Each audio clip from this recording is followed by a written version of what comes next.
Hello and welcome to a very special edition of the Western Bulldogs podcast, Barclay Street. Today it's Bontempelli Street, so this is a one-off special from my old co-host. It's emotional. It's the reunion episode. It is, yes, the reunion. Yep. Yeah. Welcome, Marcus. Great to have you here on a special week for you and a pretty exciting time for the footy club. How are you, my man? Good, mate. Thank you. It's good to be back. We obviously did a lot of our pod last year through a screen, so the wheel turns, doesn't it? So it's good to be back in our home in the studio here, which is well decorated. It's good to be back with you, mate. And I assume you've been listening. I mean, you would have heard Woody and I got rid of Woody today. Yeah. There's bit of respect, bit of homage. You can have too much of a good thing. And he's a small doses kind of dude. So I got rid of him just so you and I could sit down and just have a proper can be a distraction at times, can't he? I have been tuning in. I listened to last week's episode, especially with Big Steph Martin, and I thought you got some great insight and content out of Steph. He needs to be a regular, I reckon, a check back in. I think you're right. I left the chat with Steph, and I felt like, okay, that's part one. Yeah, I think there should be like the Steph Martin diaries, or maybe every 5 or 6 weeks to just kind of check in with a big guy. But he's a different thinker. He's a deep thinker. But with him and Woody, Woody's the ocean. Yeah. He is very deep. He sort of makes me feel like a puddle. So it was nice just to have those two sort of going at it. Absolutely, great stuff. You good? So 150 this week. Is 8th year for you? Yep, Does it feel like it's come around pretty quick or slow? Or I reckon people always say that, like when a milestone comes around, like it's always like, geez, it's gone quick. But I think it's sometimes people just get caught up in the nostalgia of it. Oh, geez, like it has in a way, but there's also parts that you realise throughout your career that's like slow down. It often depends on seasons of football, how things are going. You get the ebbs and flows, you get the high points. Sometimes you hit the low points. And obviously you bounce out of them. But I think in my 150, there's been a lot to sort of see. I think I sort of feel like I've had the whole smorgasbord in a way, and that's something I think it's nice to reflect on. See how we go. Well, it's a long way from 2014 for the Bulldog historians out there. 2014, not one of the great years for the Bulldogs. What are your recollections of that time? I mean, we don't have to go into necessarily the darkest corners of your memories, but I do remember, spending time with you that year, and I almost felt a bit embarrassed because, it was the club probably if not at its worst, it was at a pretty low ebb, and you were, our young star coming through, and this was your first experience of it. What are your sort of memories of that time? It's funny, like my probably recollection of that year and that time is probably quite different from yours because it's my first, and in a way I'm still very caught up in the element of surprise, of everything's happening for the first time, the novelty of it. Not really that in tune with what things mean in the scheme of things. Picture, and you're probably thinking more, how good's this? Free track first suits. Training, how good's the kit? Exactly, getting boots and running.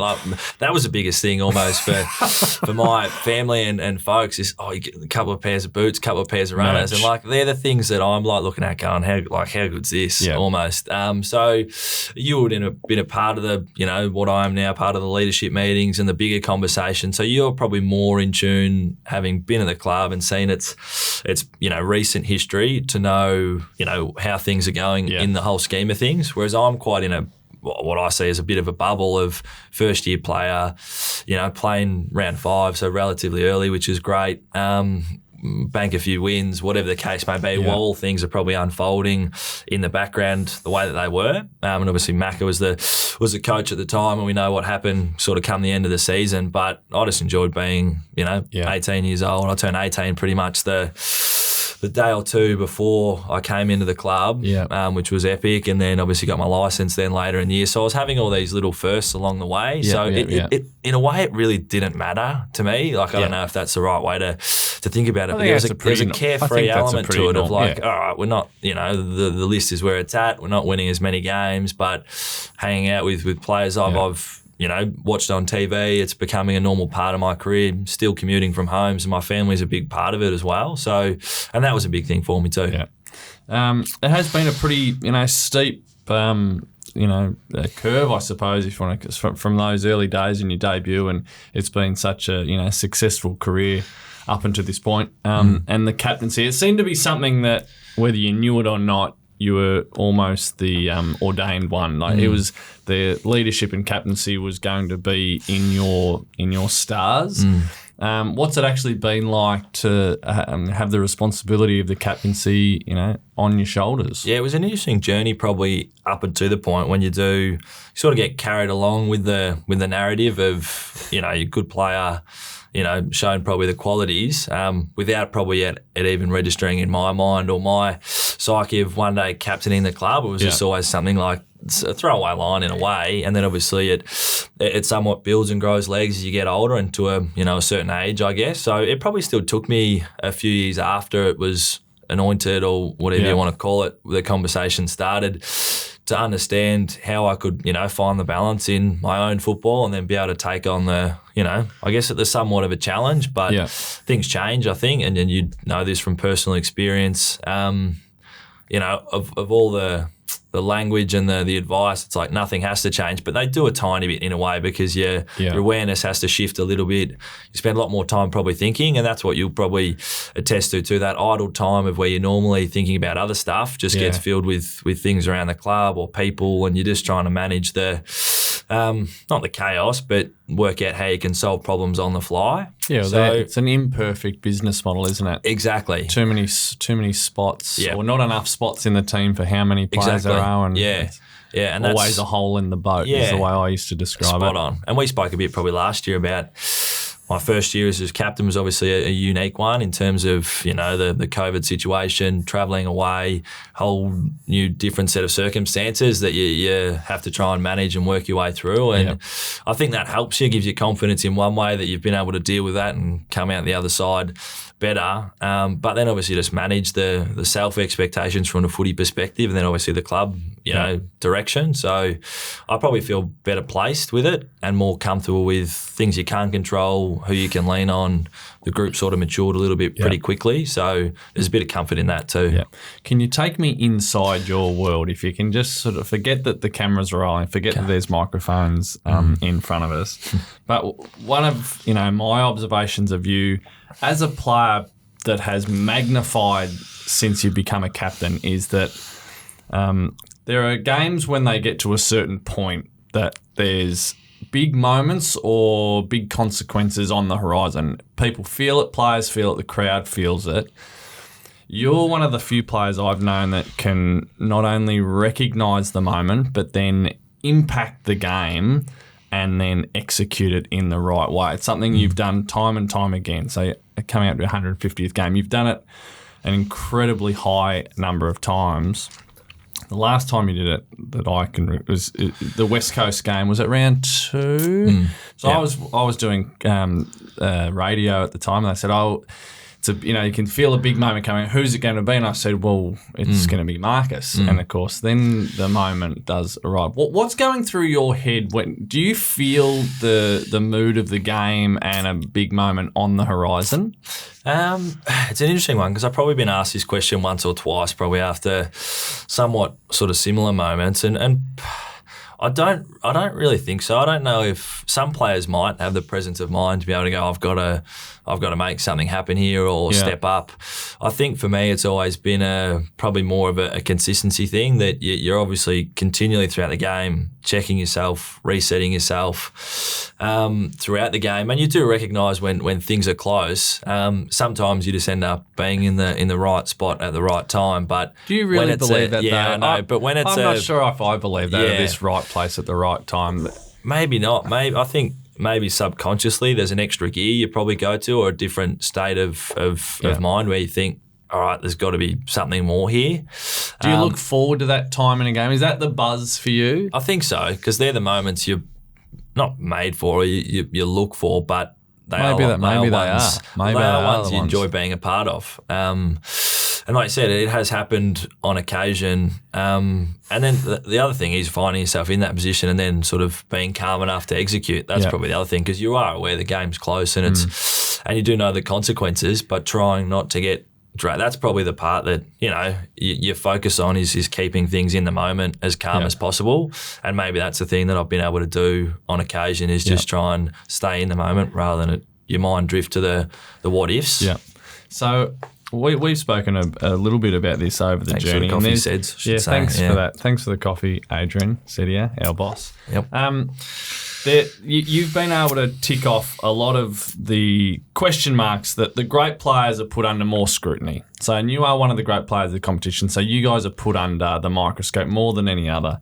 And you've ticked off all of those questions. Big games, consistency, when teams have come at you physically. You've answered, you've just sort of knocked them away. But the one that was probably remaining was the set shots.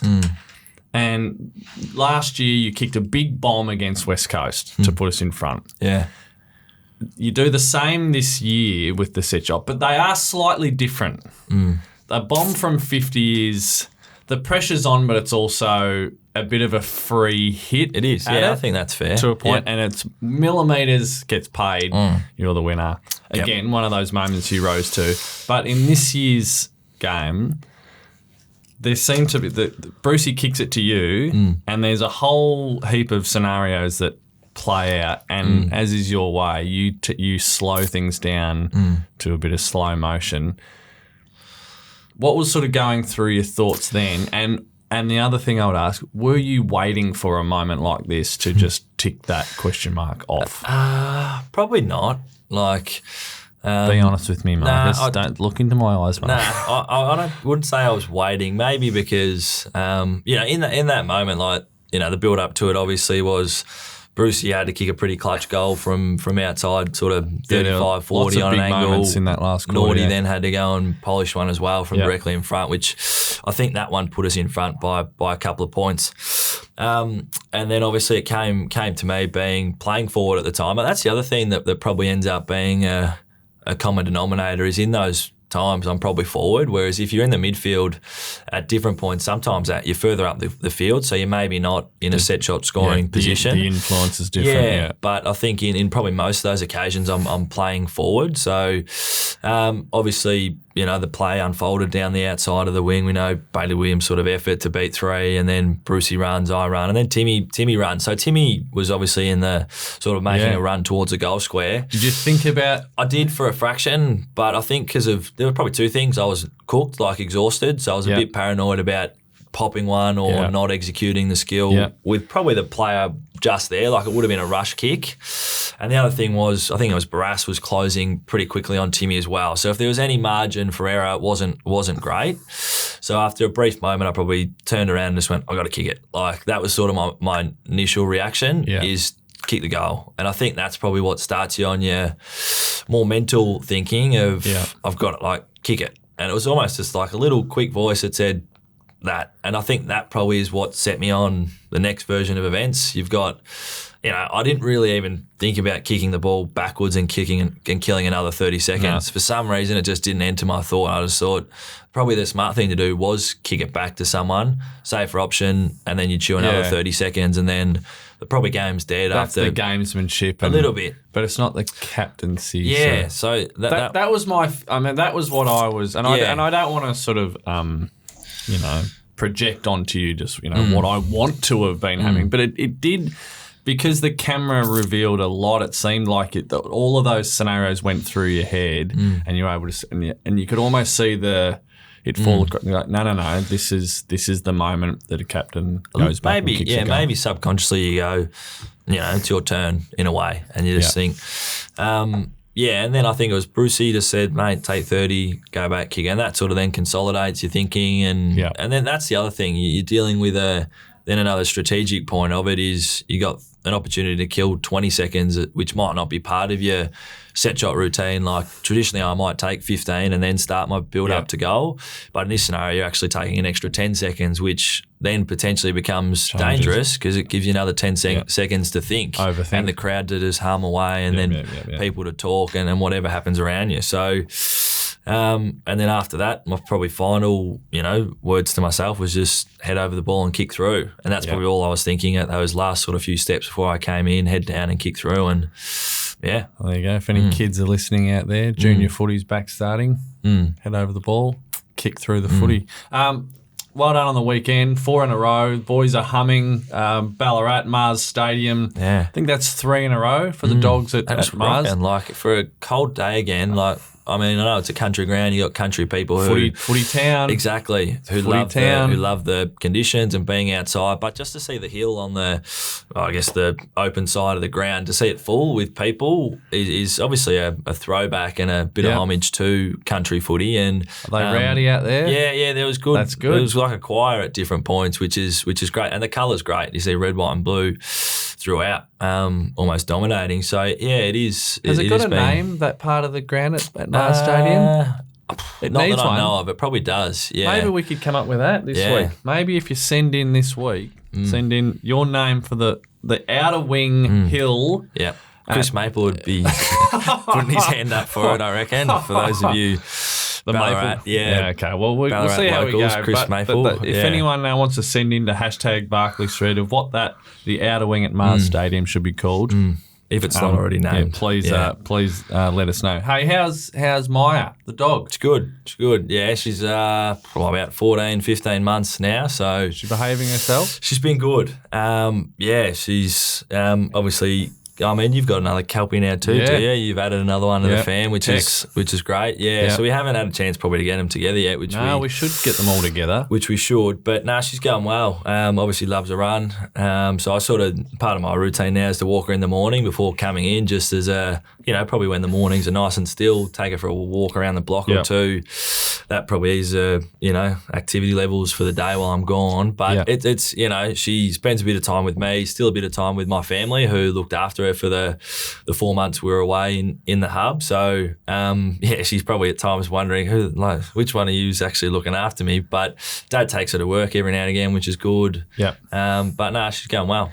And Gold Coast this week at home. So is it on your thinking? You talked about before about the scope of captaincy and how you're in tune with more things, more players, all those sort of things. Is it about the appetite and keeping the boys on edge for this week? The Gold Coast have had they haven't been winning lately, but they've been in games for a fair have to beat the Gold Coast. Like, they force you to play your best, and we've probably experienced that on the last couple of occasions. We had a close one with them up in the Gold Coast the year before. I reckon they might have beaten us down here at Marvel. Yeah. So they're like workhorses. They've got great work rate. They play the game on its merits. They really force you to bring your best. So I think that's what that's probably what we've been planning for. And you consider the last couple of weeks, if you're West Coast, then North, and then Brisbane, like, they're all possess different challenges. But the mentality is the main thing, and that's probably what we've been banging on about mostly, is just the mentality doesn't change. Expect the opposition's best, which therefore requires our best. So that's probably how it's simple, but that's sort of what works for us. Well, we encourage all our Bulldog supporters, of course, to get along to Marvel Stadium on Saturday. What time's the game Saturday? 4:35. 4:35. Yeah. Okay, so get down there and cheer on the boys home. Can I just run you through? We've been doing a few little stock questions for the players when they come into Barclay Street. I appreciate today is Bontempelli Street because of the 150th milestone. But these are, I'll give you the stock questions and see which way you want to take it. The Last Dance documentary, we talked a lot about it last year. Take Michael Jordan out of it. Whose storyline are you most sort of interested by of the characters left in there? It was difficult, because Jordan's probably your go-to when you consider, the personality type. Yeah. But I heard Steph talk last week about Phil Jackson, which was interesting. And he was right, I think, about his perception of athletes nowadays and understanding their individual personalities and how that works. But I've always and I've liked him as a coach, but for some reason Steve Kerr as well, to some extent, role player, fitted in wherever he could, stepped up, had a big moment, was trusted, and he's obviously gone on then to coach and be a pretty influential person on the game. So I always like to see how the secondary guys to the main story contributed and managed to fill in the gaps in a way and be a big part of it, but obviously weren't central to the story. So Don't know if he's been mentioned, but that was just my little No, and I'm thought. glad he hasn't been mentioned, and I'm glad he has, and well done to you for bringing him up. No worries. What was the movie that scared you as a kid? I know you're Captain Courageous, but it's okay to admit that you were fear. You know, it's okay to... there was probably one or two. Maybe I watched them too early. Like, Mum and Dad were at work a lot, so probably, got into, the R-rated or MA section a little bit. Not R, probably that's a bit much. But there was one called, I think, When a Stranger Calls. Do you remember that one by any chance? That might have been a touch before you. Or the Panic Room. Do you remember Panic Room? Oh, yeah, I remember Panic Room. But was that Jodie scary? Foster? Yeah, it was. Yeah. Jodie Foster. That's probably a bit more much. thriller-ish, Yeah, thriller probably more than anything. But they were probably the two that come straight to mind. And have you got an opposition player that lives in your neighbourhood? I mean, I don't want to give out your address. I assume it's a fancy neighbourhood. Tree-lined streets. No doubt. It's pretty green. It's pretty leafy. There's probably a number over the journey. Who's the most obscure one? Who's one that you saw recently? Opposition player lives in your neighbourhood. Have you got one? Can you think of any? Maybe last name Roughhead. He's probably not quite in the neighbourhood, but he's in. I won't reveal his. I won't reveal his. That's a bit rude of me, but every now and again at the local cafe. Speaking of Roughhead, actually, you don't change, do you? The angle of the Roughhead connection and Inverloch. Are you heading back?